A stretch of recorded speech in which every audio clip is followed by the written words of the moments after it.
It's we're happening. live. We are live. It's happened. Here we are. Oh, I didn't put on my lip gloss. Hello, everybody. Michael Marchand is back for a short little cameo here. What's up? Also, Peter Kahn. Yeah. That's right. Yeah. Happy Michael, Easter. what's going on? How do you feel about interoperability in America today?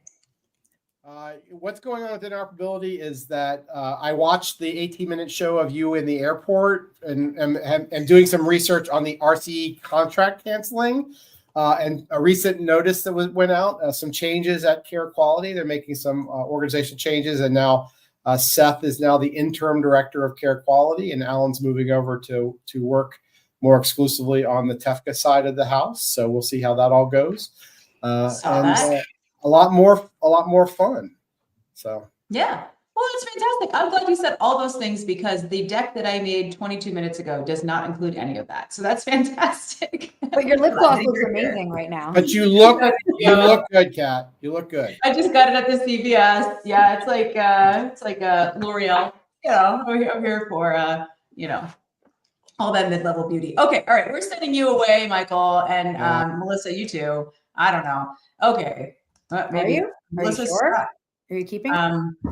Nope. Nope. I will say, Marilee Benson has been, I think she may have deleted a post, Marilee. I have her post because you sent it to me. I know, but she deleted it and started another one. I was going to send it to you, but it was too many things. Let me just say, dear loyal fans and enemies of the Health Tech Talk Show, unfortunately for you, I am extremely online. So I see your posts when you post them and then delete them and then repost them. I'm sorry. I realize it's not very nice and you probably want to see what I post and delete and all that stuff. But anyway, the narrative's interesting. We'll talk about it when we get to it. Hello again. Yeah, Lisa has no idea what's on our deck today because I don't. Like I said, we don't have plans, but I think she kind of does. So by the way, go back to our front.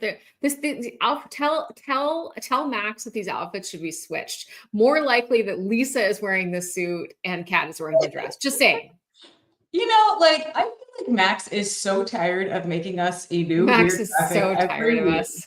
And then sometimes she has to make double, right? Like poor thing. So I often I told him hey, nothing that is sexually suggestive, please. And as long as other than that, we're good. Meet limited criteria, I'm like, all right, thank you very much for your service to the Health Tech Talk Show. I do feel like I would probably be in the dress. I also feel like in this scenario expression that you're making is more like me too, but it is more like you. It's fine. You gotta do different things sometimes. Okay, so Lisa, I didn't even know if I wanted to talk about this stupid leaked thing because everybody else is talking about it, which means I don't care. But so I think everybody knows, sometime this week, a bunch of people were said, first there was a super hard to read, which this is, screenshot of this massive org chart, which is supposed to represent the a proposed reorg for HHS, where everything is going, because, it's been pretty hard to track what's going on. And I was just like, oh my God.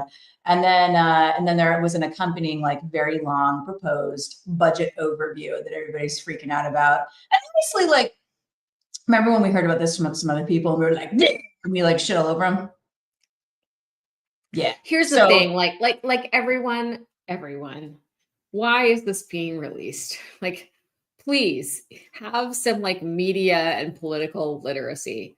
I mean, this sucks, right? It's a really crummy, slash and burn, cutting things Ryan White, HIV funds, just really critical services and programs that are keeping people alive. I'll remind you that the creation of Social Security and Medicare and all these things is related to people dying in the streets, right? People being so impoverished, being so sick, having no access to critical services, right? That's what something like this does, right? You cut off funding, cut off Ryan White HIV funding, you're going to have people dying in the streets. No, I realize I'm very hyperbolic. That's not really hyperbole. And so this is a crummy, extreme version. It's called the skinny budget, where you cut as far as you can possibly go. This is very unlikely to be where we land. Somebody leaked this because they were like, this is terrible, and I'm going to risk leaking something, like whatever. Like, yeah, exactly, Catherine. Eliminating funding for newborn hearing screen, just stuff that's like real bad. Somebody leaked this for a reason. Use your why did they leak this brain? Yeah, I would just like to remind our loyal fans, the type of people who leak stuff for an agenda? It's people like us. Yeah, if we were in the administration, people would be like, let me see your phone, please, ma'am. So this could, the rumor is someone found this on a copier, because now that everybody has to go to the office, there's no maybe way. There's no way, dude. No way. Maybe whatever, but I'm sure it is legitimate. It is one of 1 or 27 or 232 proposals for how this should go. However, we did get confirmation that directionally it's correct, and that could mean a lot of different things, right? But clearly there's going to be huge cuts. It looks like there is some leeway as to where certain things eventually fall that are on this very difficult to read org chart, but directionally it does appear to be correct. And I don't think anyone's going to escape pretty massive major budget cuts, but yeah, we're going to go through some highlights for you guys. The reason I cut this out here is because a lot of people have been freaking out about how they saw on the, if you don't read all the way through, and loyal fans, I get you, because I don't read all the way through. Lisa does that for me. But if you read the first couple pages, it does look like certain things are just zeroed out. And if you read through, they've actually been moved. They get moved. Joe Mercado, we got it. Let's that's fair. Let's just, that's fair. You know what, Joe? That's fair. Yes, you're right. You're right. You're not wrong about this. You're not wrong about this. Yeah. But I am highlighting this here because in this new administration for Healthy America, a lot of people were saying there's no funding for maternal health. There actually is. A lot of it was moved. And if you go through the whole budget document, things have been moved. However, overall, overwhelmingly, everybody's correct. Things got fucked. There's not a lot of money anywhere at all. So it's confusing because, like you said, some things have been moved around. So people made some assumptions early on. Again, these are all assumptions. This is a budget proposal. It's not a whatever. This is one of probably many, like you said. Yeah. So the other thing I'll say about this before you read in is if you all haven't actually read Project 2025, and to be clear, the only person I know who's read the whole thing is maybe Lisa and Emma Nelson, who runs Zoria Foundation for us. I've only read the part on HHS. You probably should, because many of the things that are included here have actually happened, or are, if you look at the budget document that was leaked, there are a lot of parallels. So if you're I wonder what they're doing. I know Donnie told us all that we weren't following Project 2025. It looks like we are. So, again, keep your wits about you, America. There's some interesting stuff in here about CDC specifically that you might want to check out. Everybody is so confused, and I'm it's pretty clear. Project 2025 is a pretty clear blueprint, and the kind of things that Elon and his friends did at Twitter, now X, is very similar to the way that they've approached what they're doing with Doge. So it's not we don't have any pattern or any it's not, this isn't a big mystery. It's weird. Yeah. The details I think are mysteries. But it is pretty insane how, people have been saying, I guess just hoping that it won't happen. But it's pretty clear that it has been. So I think that's not a strategy. About our special and legitimate guest who has stopped fishing to be on our show later is going to talk about how you have to make move forward and stuff's happening. So I'm excited about that. But anyway, related to CDC, it looks like they are getting doged by about 45%, 40%. I'm not good at math.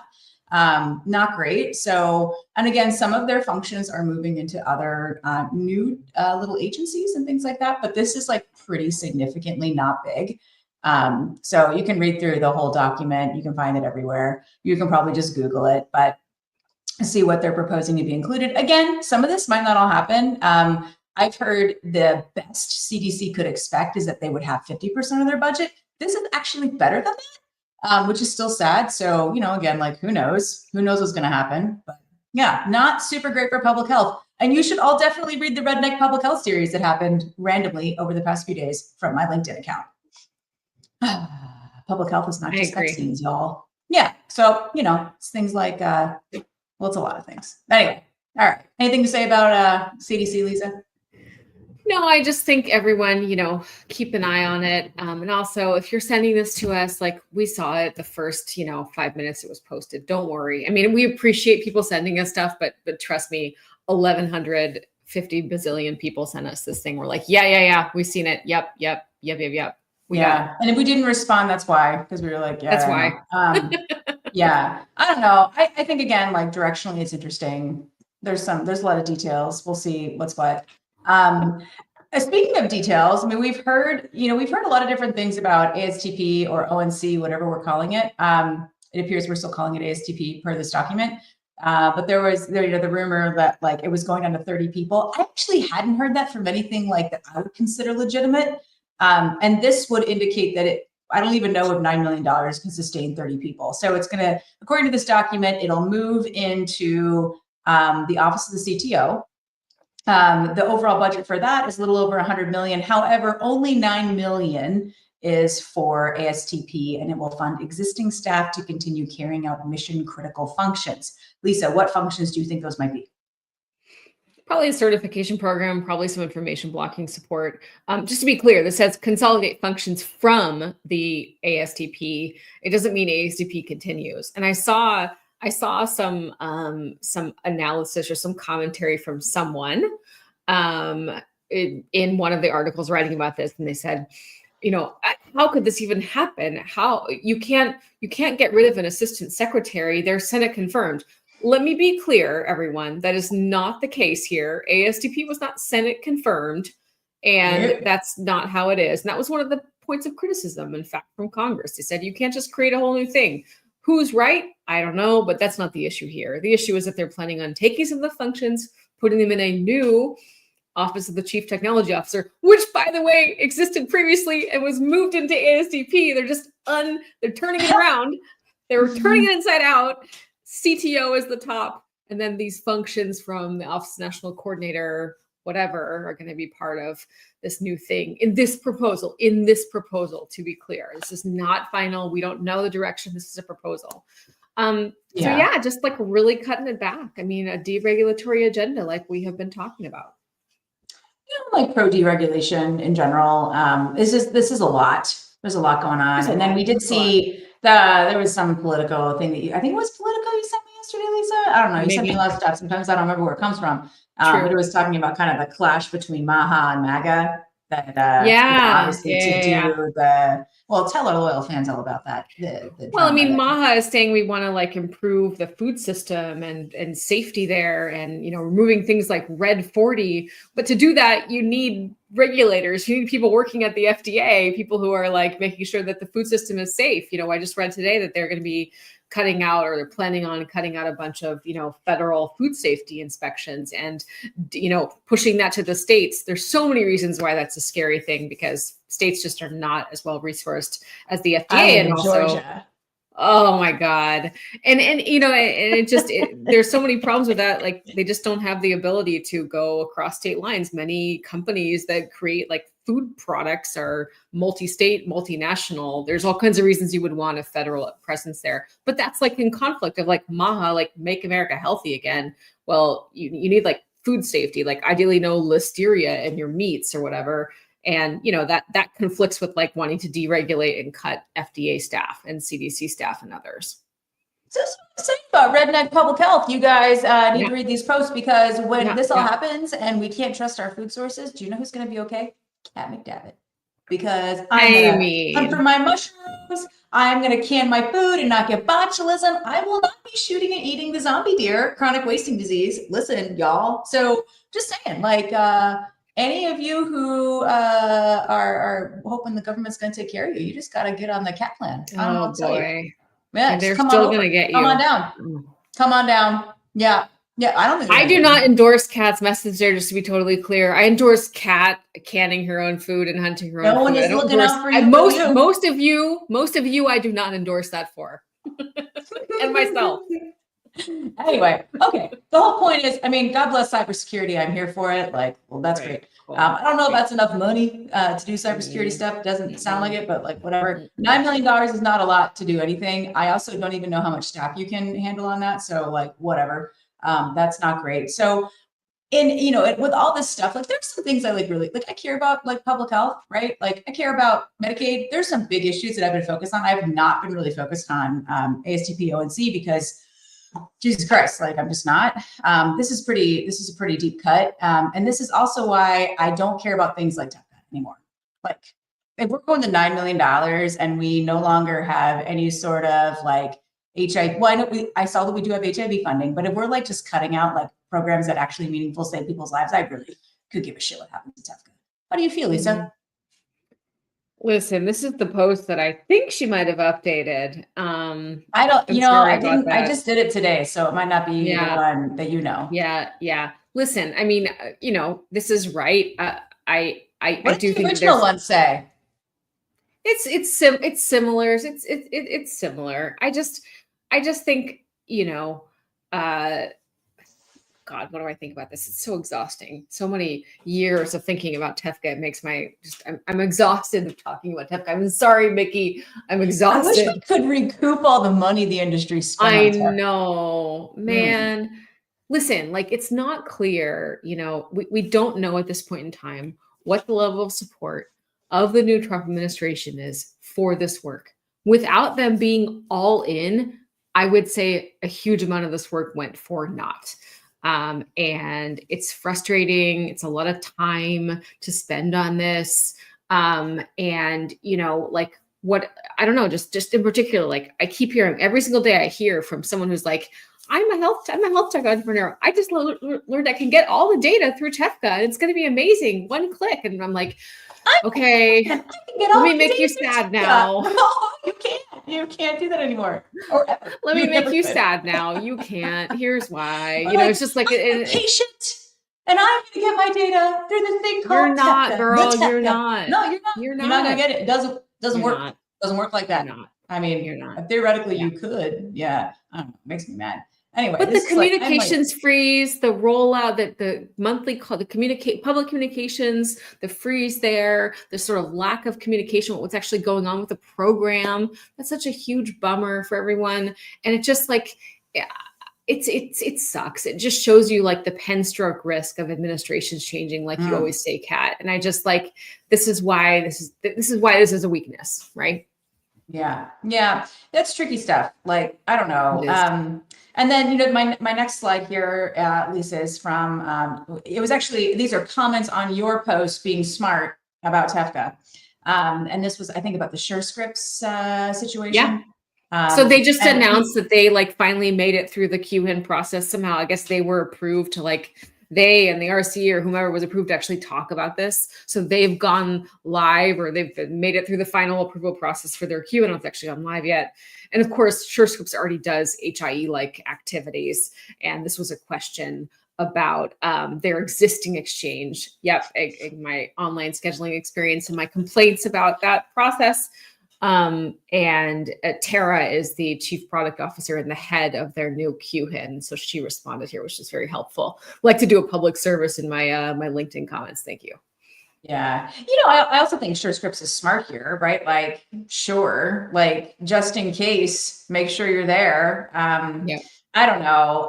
So I think with like the current word on the street is that if ONC or AS, whatever the hell we're calling it, you guys know what I mean, no longer supports TEFCA and with any sort of money going to the RC or whatever, most likely TEFCA doesn't just go away, right? Because that's like not how it is. It's not like just like a factory you can shut down. Sounds like the RC will start charging QHINs. Which I think will cause like massive revolt. We'll see if that happens. Just because they're also going to be like, who said you're our daddy, right? Like, right. Which I'm here for. I'm here for that kind of like American rugged individualism. Like, but that also, doesn't bode well for TEFCA existing in that framework either. I mean, I certainly like. I think if someone wants to get this going, like, I mean, go for it. Like, God bless America. God bless the private sector. Go for it. Make the thing work. But you kind of already did. It's called Care, Quality, and Commonwealth. Yeah. So I don't know. But man, I'm kind of like just like feeling tired about Tefka. I don't know. What did the original? Just tired of what did talking the original about it. thing say? What you gotta tell me? No. It wasn't dramatically different. It was just a Oh. different framing of the same issue. Michael says Epic is gonna try. Epic is gonna try to run the Tefka. If anyone can do it, it's probably gonna be Tefka or Epic. Also, Sergey says he is that tech entrepreneur who thought that he could get all the data from the tech. That's right, Sergey. Sorry to break your heart. It's not happening.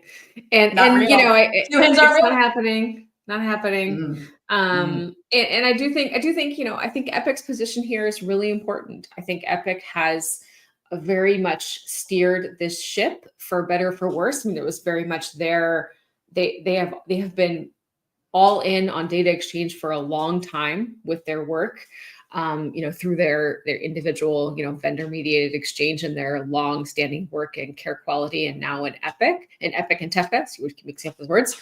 And so, you know, they've been there, and like other people haven't been there as much, and now they're starting to kind of maybe think about joining. Like, of course, hilariously, Epic, you know, wrote a snarky press release to welcome Oracle to Tefka, and which was hilarious.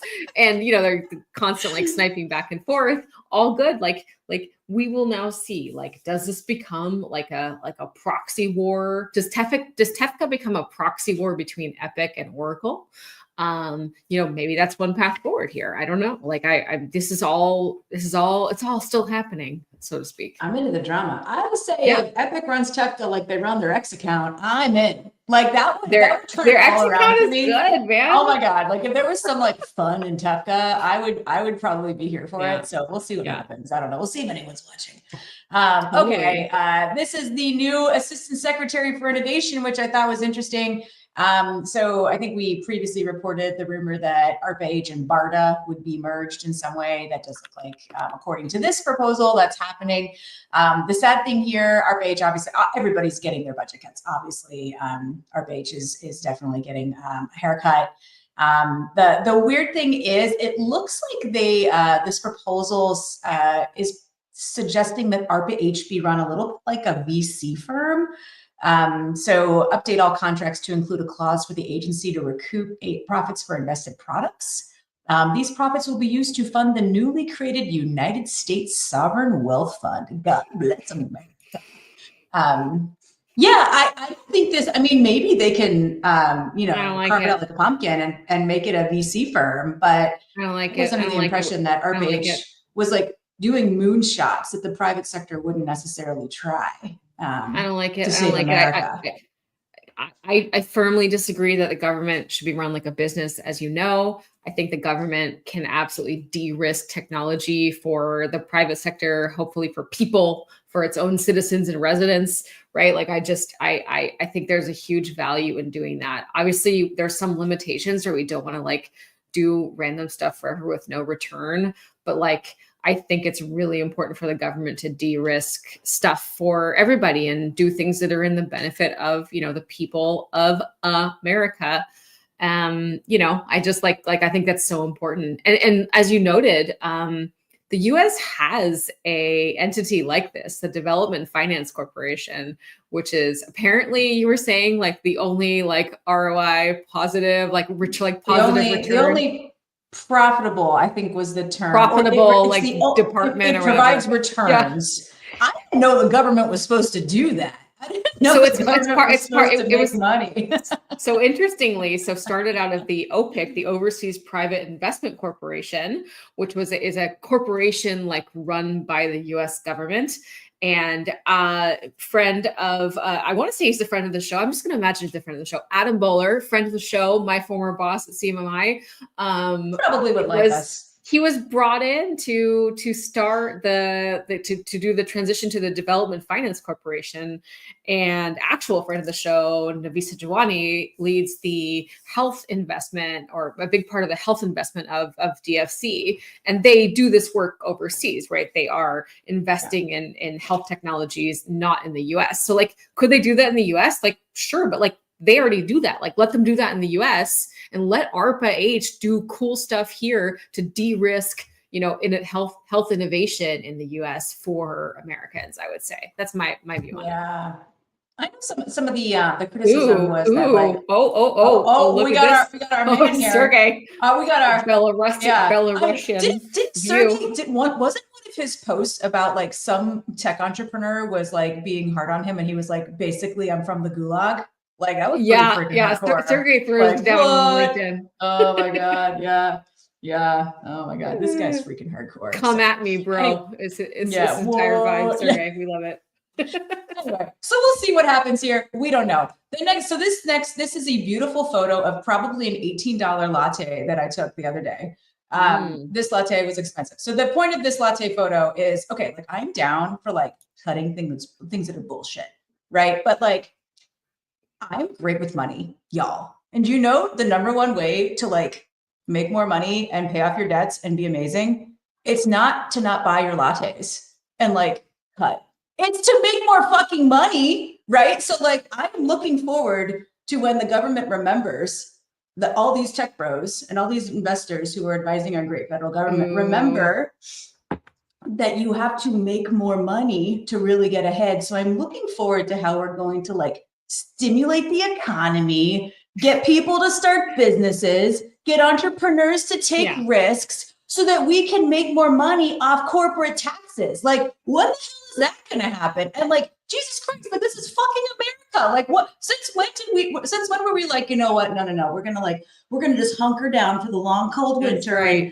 That's and, right. You know, we're going to lower taxes and like, Jesus Christ, like what, Lisa, I don't even know where the hell I live anymore. No, but you're totally right. When you all personal finance, recommendations or whatever advice is like cut back or make more money. Those are the two ways. And let me tell you, cutting back rarely works. We need to make more money as a society. Abundance agenda sounds it really sounds like you're pro abundance agenda, and I am definitely for that. In fact, I would like to remind you and all of our loyal listeners, they could read Abundance right here, the ultimate like 2025 liberal Bible abundance. And we can do more. More money. I'll say that I'm pro making more money because I'm an American. Right. God damn it. Like what the hell even happened to us? Like I'm so confused. So again, we can do more. We don't have to cut back. Let's do more. Let's do more. I do not buy an $18 latte every day. Like I don't do that. But like I'm pretty sure. America, do you know how we fund the Health Tech Talk Show? It is not by buying fewer lattes. It is by spending our own money.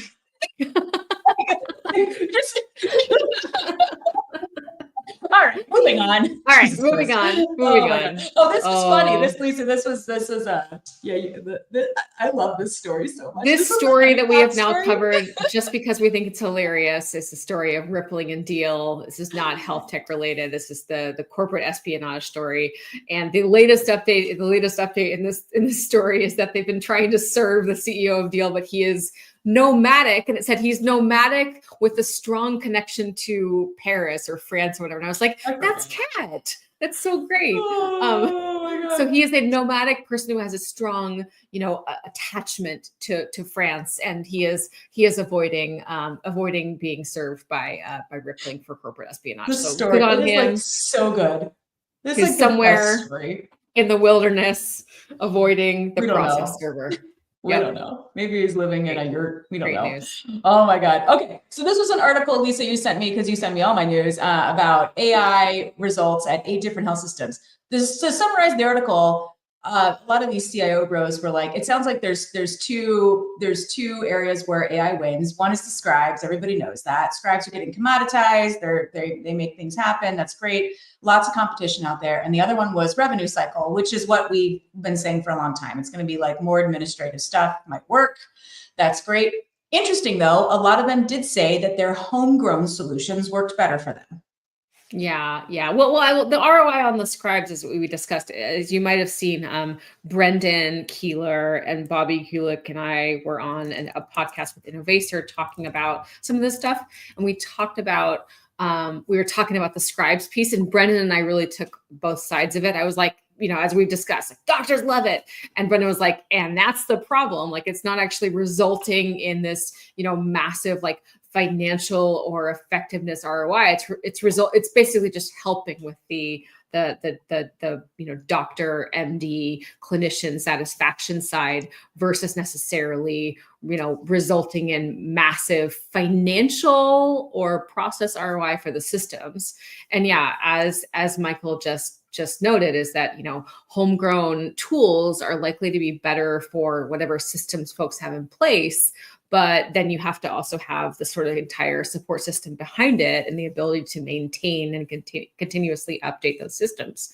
If you go back to like the VA's EHR, for example, thinking about homegrown systems, the VA's EHR is very, very complicated, was very, very complicated. And it also worked really well for the VA. It's just really hard to maintain and continuously update that with, in-house resources, which is why ultimately they awarded the contract for modernizing the EHR to Oracle. A whole host of other problems around the implementation there, but that was the trade-off that they were considering and dealing with at the time. Same thing here.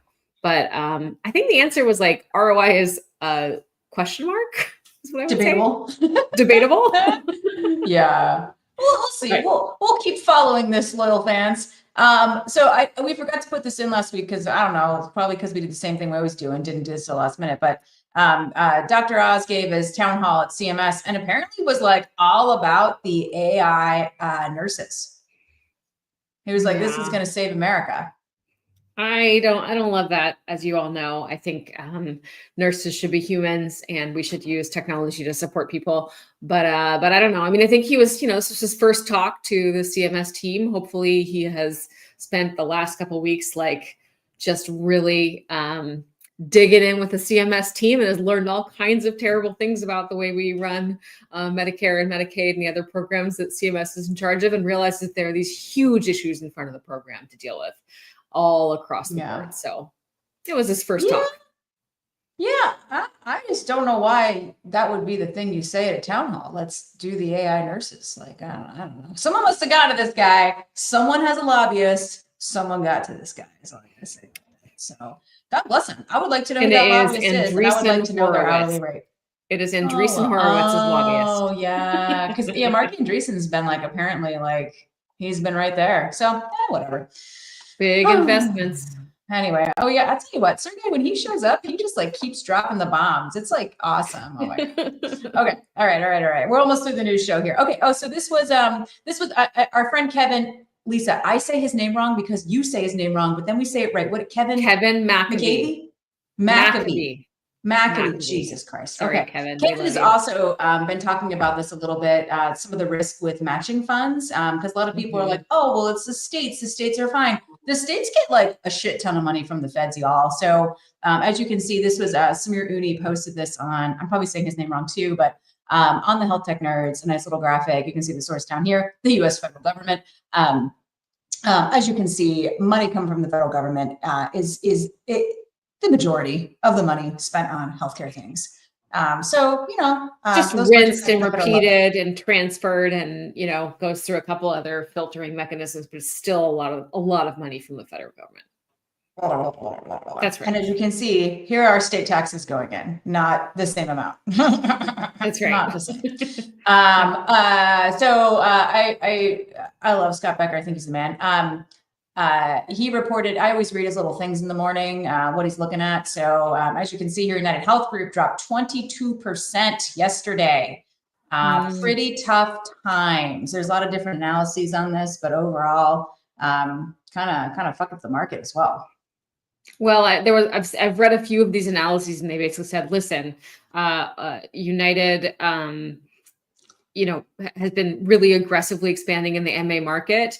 They did that at with relatively low premiums. Then they got a lot more scrutiny, and the entire market got more scrutiny on upcoding, and they had to then increase their premiums, and people were like, hey, this sucks, I'm out of here. And so they saw a huge sort of drop and loss from that. That's at least one part of the story. It's probably not the whole story, but it's definitely some of the chickens coming home to roost in terms of the backlash to the MA upcoding and things like MA home visits that we've talked about on the show before. Yeah. Wah, wah, wah, wah. Maybe we'll Oh, talk well. more about that later when we have more time to prepare, which may or may not be Yeah. next week. We'll see. Okay. All right. So we're going to move to actual legitimate special guest who is not actively fishing. I was looking forward to being like on a river. Well, Yeah. I mean, I was about to be, but my Wi-Fi signal didn't work very well, so I figured fishing versus, you know, and you know, I pictured a bunch of Talking to a million Americans about public health. million. That's what you picked. yeah, at least 1 million is what I've been told. Yeah, But that that's right. versus Yeah, the fish, it I feel depends like on the they day. might want to know more than the fish. So, but if you end up needing any bass or ramps or morels to can as part of your apocalypse plan, just let me know. I'll send some. Absolutely. You know, Nice. we don't have ramps down here in the Great Free South. So, you know, we'll I talk. love Okay, Matt, ramps. please legitimize our show and let everyone know that you are a actual real doctor doing public health things. You're doing all kinds of things. Most importantly, introduce yourself. I'm a fisherman. But second of all, I am a The physician. most West Virginia show. I'm an addiction medicine, family medicine doctor. I'm the former state health officer here for the great state of West Virginia.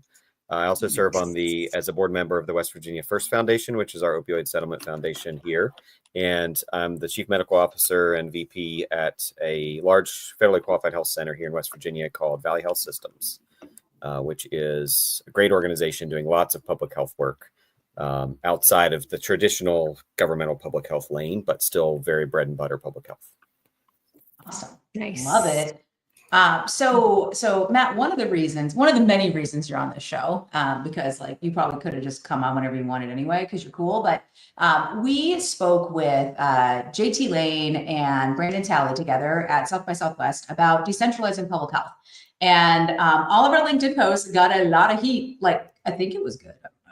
But there was like a little bit of drama. Like I will say, even our co-panelists were like a little nervous about our topic because when you emailed it, I was like, oh yeah, and then they were like, ah.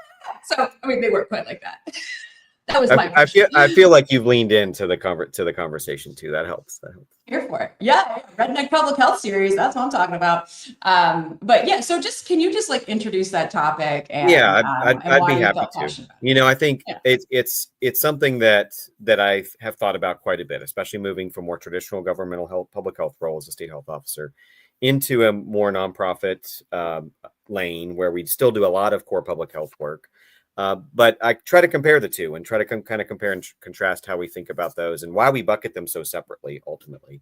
And, you know, we plan in traditional governmental public health, we plan for all kinds of natural disasters, nuclear disasters, infectious disease outbreaks, mass casualty events, but we never plan for a lot of these infrastructure type changes like our reliance and dependence on a single governmental funding source, which is the federal government. That it's been clear, as you mentioned earlier, from the past 3 months, that this can be canceled with the stroke of a pen, and it leaves all of our infrastructure, our workforce, all the work. You know, you guys were talking about TEFCA earlier, and whether that's just all a wash based on the hundreds and I shouldn't even say hundreds of millions, billions and billions of dollars worth of work that's been put into that.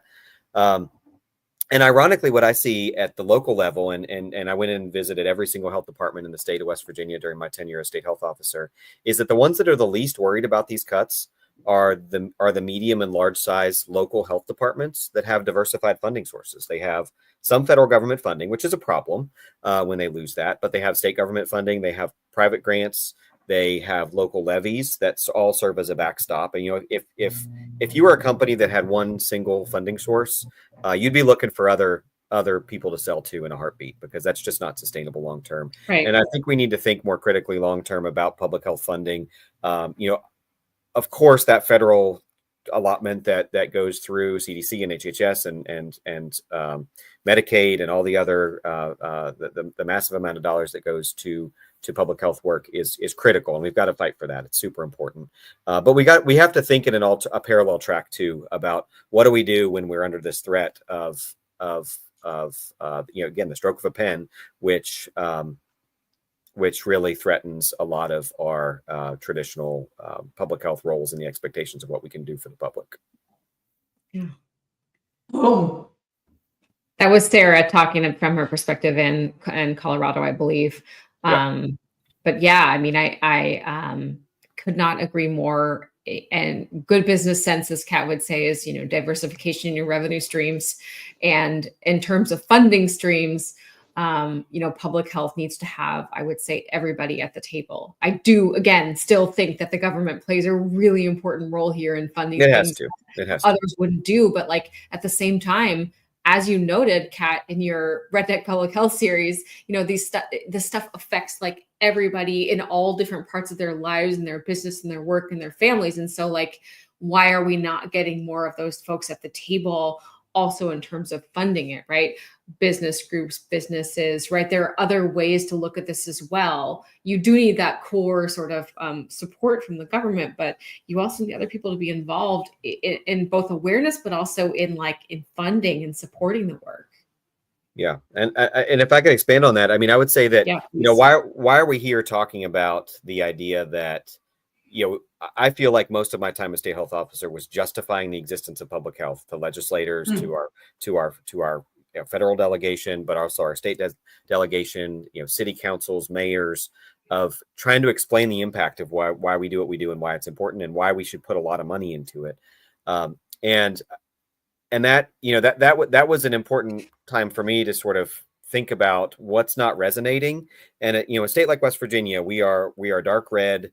And public health, traditional public health messaging that it's the right thing for the community, that it helps protect us as a society, as a group, just doesn't resonate. It just and it's not part of the ethos and the philosophy in a state like West Virginia. And so I think a big part of what we, I used to say in public health, the biggest threat to public health was not an infectious disease outbreak or a natural disaster. It was our lack of our ability to tell a story that resonates, that helps people open up their pocketbook and help us be supported. But when you look at other public health entities like EMS, police, fire, there's no doubt about their impact. There's strong support.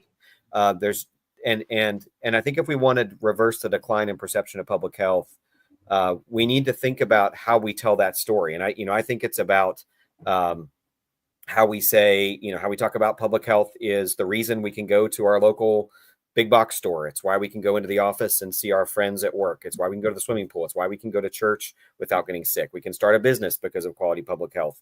We can go eat out at a restaurant and not leave with a preventable infectious disease. And that public health is really pro-economic development, it's pro-public safety, it's pro-national security, and it's pro-freedom.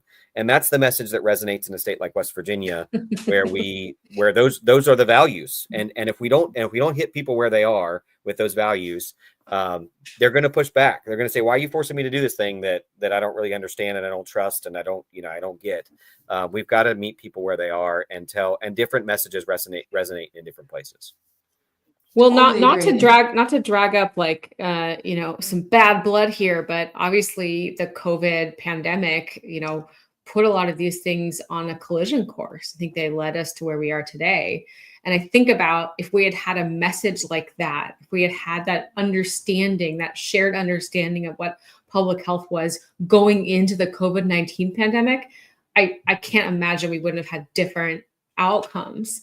And, you think about of course, we have the benefit now of knowledge, right? Hindsight, absolutely 2020 here. But there were so many things that happened and so many messages that fell so flat. And I just think about like I compare those things. When you think about what we know now about how COVID and other respiratory illnesses are spread, and the research that came out kind of piecemeal about the importance of ventilation, which by the way was something that was learned back in the Spanish flu pandemic, but whatever, we relearned it. It's fine. And the tools that have, been developed in the meantime around ventilation, right? Like really high quality filters and things like that. Like I have to imagine that there would have been a different outcome, a different balancing of the, risks and the responsibilities and the rights and the freedoms than there was and where we landed. Like, how do you reflect that experience? I'm sure it was obviously a massive thing in West Virginia pretty early on. Yeah, and I mean, we're still dealing with the fallout and the lack of trust, of course. I mean, that's going to last decades. I mean, probably generations. And again, I think we need to continue to go back to our core foundation of why is public health important. It's important because it keeps us healthy. It doesn't, the healthcare system generally responds to your health issues once you're sick. Illnesses. The public health infrastructure tries to keep people healthy, which is a lot harder to measure. It's a lot harder to put a price tag on. But it is something that we need to just continue to harp on that the reason that I'm about to go out to eat with my family this evening, the reason I can do that and be confident I'm not going to come home with something that's going to keep me in the bathroom for a few hours is because they've been inspected by our local health department, and everybody in there has completed a food handler's course, and all the food has been tested and it's at the right temperature. And that's an economic development thing. I mean, we trust in the institutions that we have, and our standard of life, our quality of life is dependent upon that infrastructure. And just like our quality of life, that we know that we're safe and we call 911 and EMS will show up. And if we feel unsafe, we can call 911 and the fire department or the police department will show up and with a qualified, trained person there to help protect us if we need it.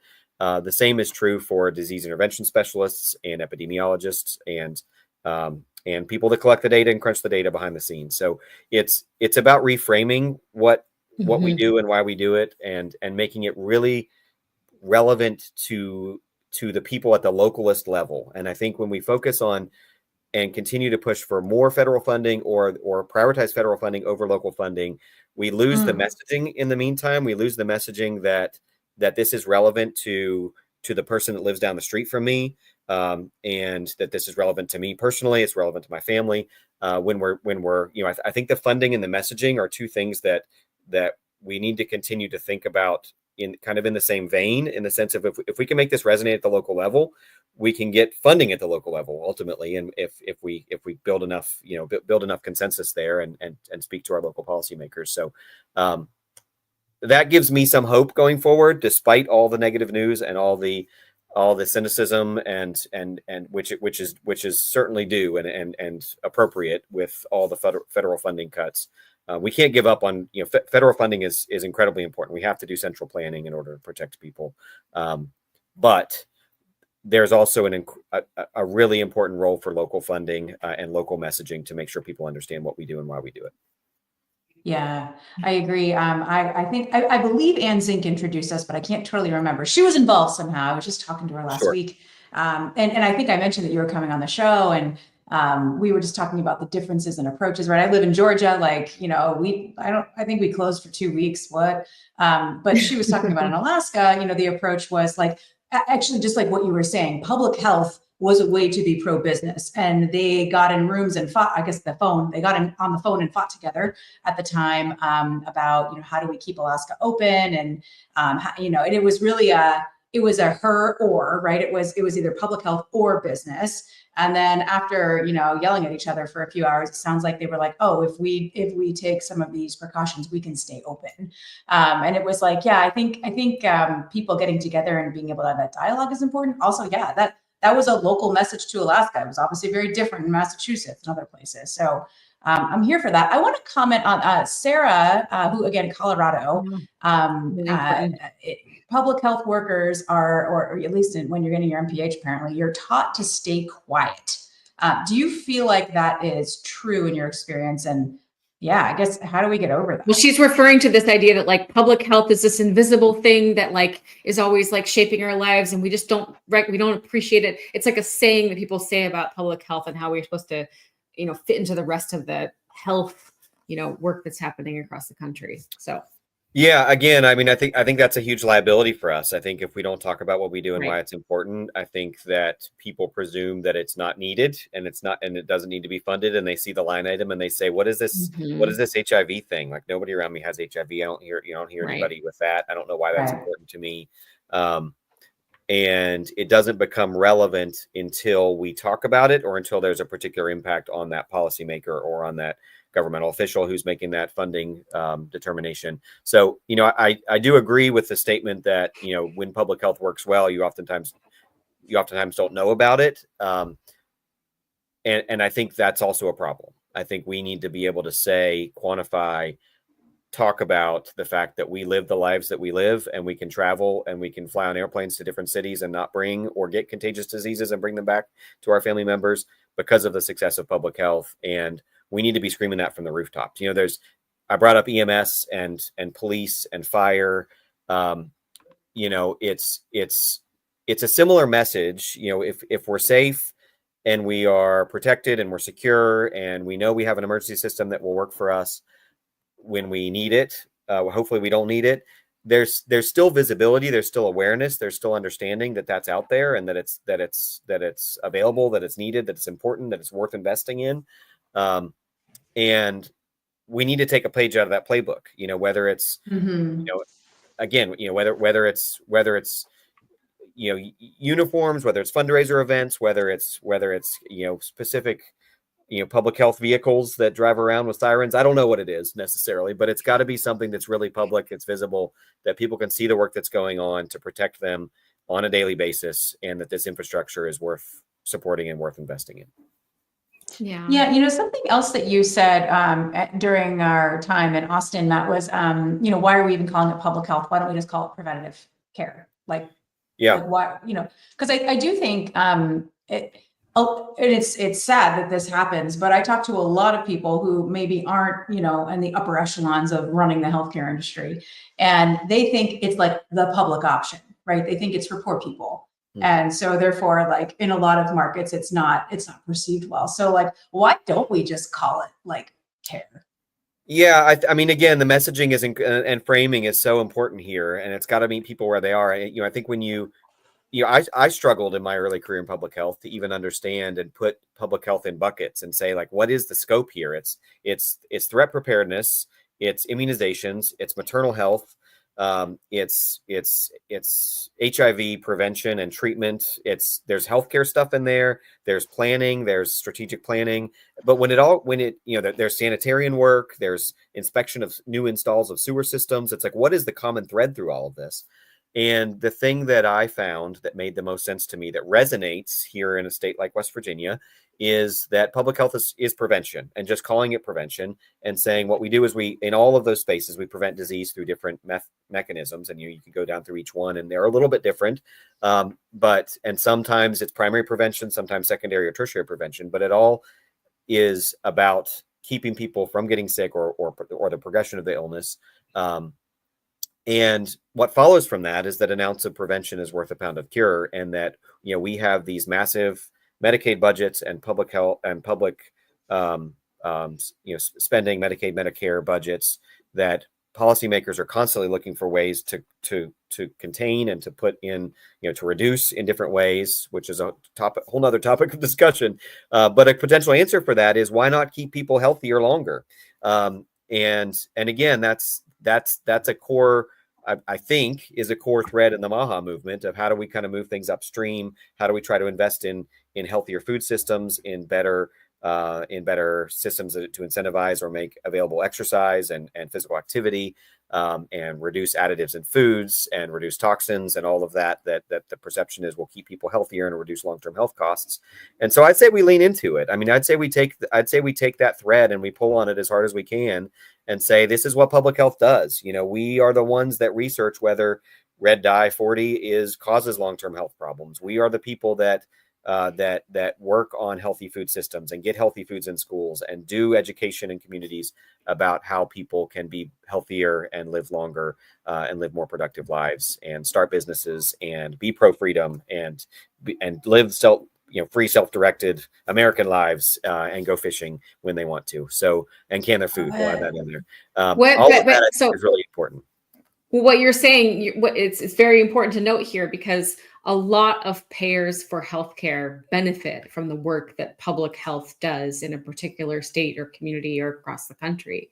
And so I'm sure it's a lot more expensive to pay for someone's hospitalization and near death from a listeria outbreak than it is to invest some pennies on a dollar to support, food inspectors to go in and make sure there are like mold and like mouse droppings like all over the canned meat factory or whatever that Kat is contributing to. Like, it's very important, right?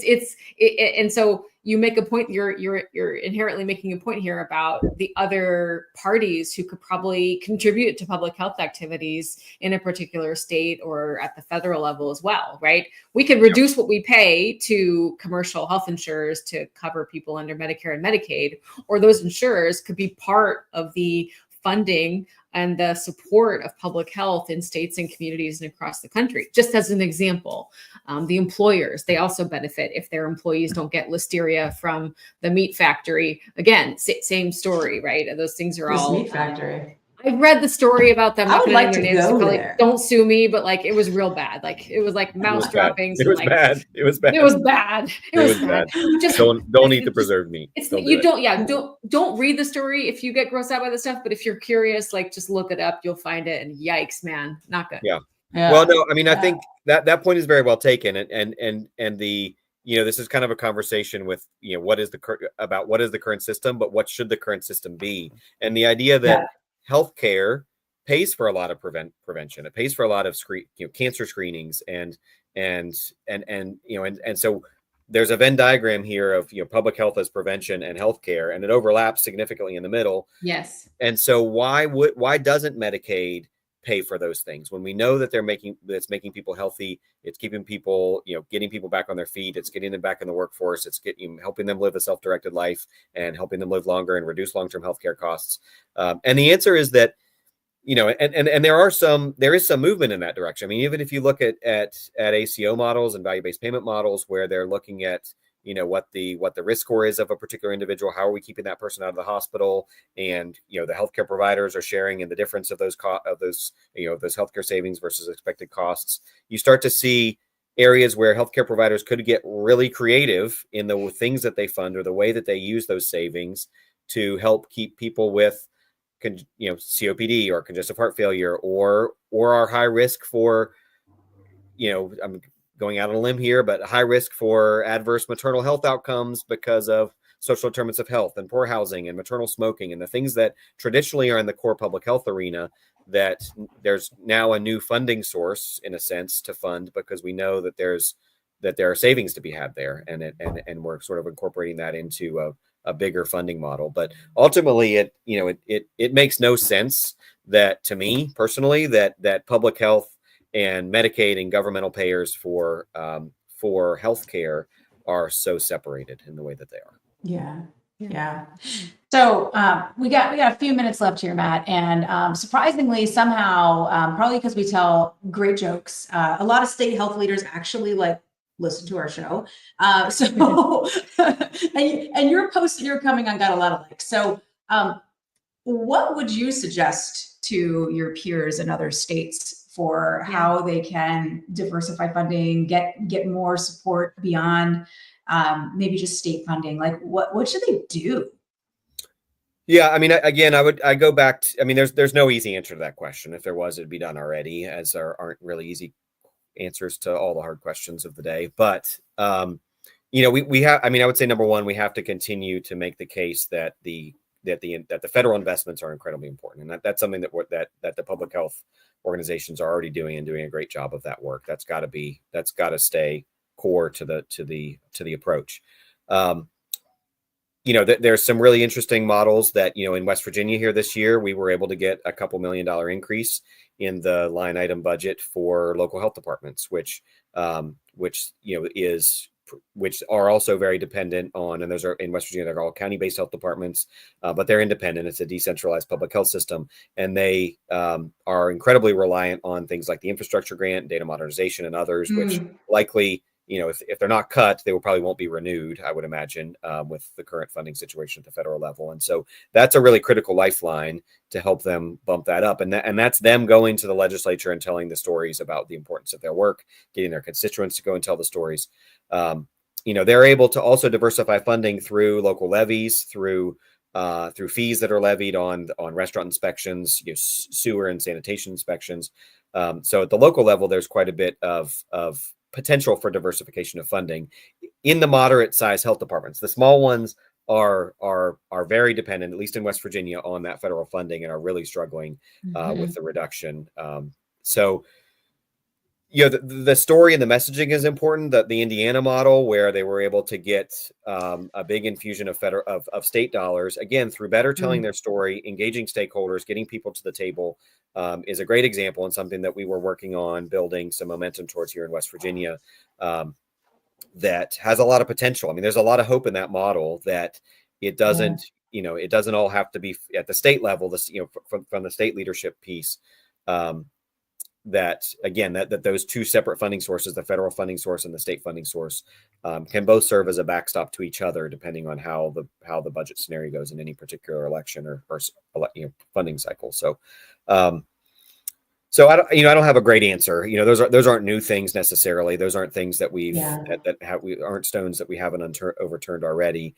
I do think though that there is also potential in engaging with stakeholders, again, chambers of commerce, federally qualified health centers, community health centers that are doing a lot of ancillary public health work. We've had a decrease in some of the HIV and hepatitis funding at the state level over time, and decrease in staffing ability there. And so we're taking that up in our community health center and doing a hub and spoke model to identify more people with hepatitis C and HIV and get them into treatment and verify treatment for a cure. And that's not, that's a community health center funding that's ultimately Medicaid and insurance funded at the end of the day. But it's another funding source. It just requires stakeholder engagement and coordination amongst the different interests that all have the same goals at heart. Yeah. Well, I think it's like what you're saying, even with messaging, right? A lot of it has to be local, at the very least state-based, but probably more community-based. Like how do you engage a community, and how do they work, and who are the players?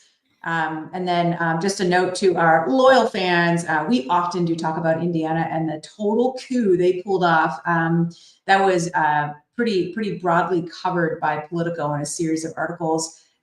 Shout out to Governor Holcomb, former governor, and I think Doctors Box and Weaver, who pulled off getting a 1,500% increase in public health dollars going to all the communities, which is not a small amount unless the amount was like $1.